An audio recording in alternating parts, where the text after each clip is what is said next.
jërë ngeen jëf dal leen ak jàmm yéen ñu ni bàyyi xel fii ci info Actubuzz ñu wax rek ci xibaar boo xamante ni rek këru taskatukaayu xibaar yi yewoo nañ ko muy kii di Maimouna Ndour Faye nekk directrice bu këru taskatukaayu xibaar bi di 7TV moom ginnaaw rek ni kiy démb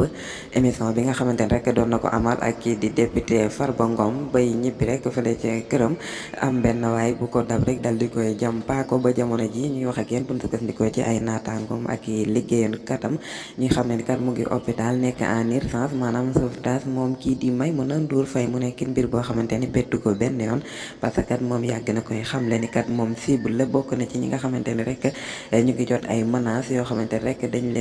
dañ ko ciblé maanaam ay taxawaay yoo xamante ni rek jàpp na ni am na ñoo taxawaay boobee te am ñu d'accordul ak moom bu ñu sukkandiku rek ci ay xibaar kon moom kii di Maimouna Ndour Faye jamono ji mu ngi en urgence ginnaaw rek benn paaku boo xamante ni benn waay doxe na ko ginnaaw dal di koy jam ginnaaw bi mu amalee benn émission ni ki démb foofee ci teel ak këram googe di 7TV doon dalal ki nga xamante ne rek moom moo di député bi bokk ci mouvement présidentiel bi di Farba Ngom kon way leen di abonné mbokki internetu info Actubuzz ngir rek ñu topp leen xibaar bi ba xam fan lay mujjelu ci yeesi xibaar ñu jox leen ko jërë ngeen jëf